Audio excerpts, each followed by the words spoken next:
Hey, I'm Jesse. This is John chapter 20. On the first day of the week, Mary Magdalene came to the tomb early while it was still dark. She saw that the stone had been removed from the tomb. It was a big stone. So she went running to Simon Peter and to the other disciple, the one Jesus loved, and said to them, "They've taken the Lord out of the tomb, and we don't know where they've put him." At that, Peter and the other disciple went out, heading for the tomb. The two were running together, but the other disciple outran Peter and got to the tomb first. Stooping down, he saw the linen cloth lying there, but he did not go in. Then, following him, Simon Peter also came. He entered the tomb and saw the linen cloths lying there. The wrapping that had been on his head was not lying with the linen cloths, but was folded up in a separate place by itself. The other disciple, who had reached the tomb first, then also went in, saw, and believed. For they did not yet understand the scripture that he must rise from the dead. Then the disciples returned to the place where they were staying. Earlier in the Gospel of John, in chapter 13, we saw one described as the disciple whom Jesus loved, leaning against Jesus to ask, at Peter's behest, who was going to betray him. Now we see that the disciple whom Jesus loved beat Peter in this foot race to the tomb. In fact, it comes up twice. We can see that it's really important to John that the disciple whom Jesus loved beat Peter to the tomb. It comes up in verse 4, it comes up in verse 8. Moreover, the cloth is lying there.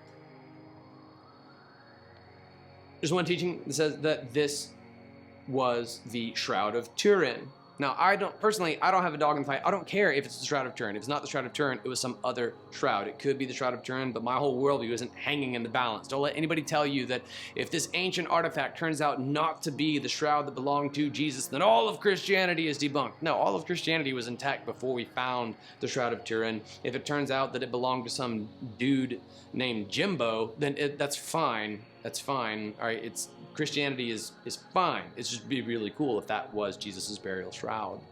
The Babylon Bee ran an article about this saying that Jesus isn't very woke because he left his face covering behind. Aren't you glad to be done with that nonsense? The point is, he had no use for it anymore. If you fold up a cloth in some Hebrew cultures, this indicates that you are coming back. That could be inaccurate. It could be the Shroud of Turin, it could not be. Here's the point. Jesus left the shroud behind because he doesn't need it anymore. He is risen. He is risen indeed. This is phenomenal news. Mary Magdalene didn't know yet. She didn't fully understand it yet. This disciple whom Jesus loved. Okay, John's going to wait to reveal exactly who that was in the final chapter, chapter 21. We're almost done with the Gospel of John. But Peter still didn't understand it. They still didn't get it yet that he was going to raise again. Jesus had told them this already, but it hadn't yet clicked for them. It was at this moment the disciple whom Jesus loved, that's John, came to believe. This is an awesome, awesome story, and it's a beautiful testimony of even when you don't understand what God is up to, he is faithful to fulfill his promises and do exactly what he said he would do.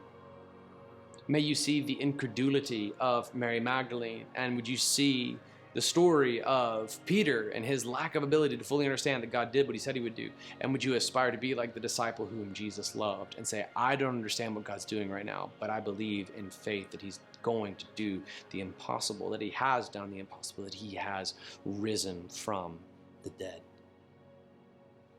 I love you, my friends and family. I love you forever. I'll see you tomorrow, hopefully not wearing a suit jacket. Go light up someone's darkness today.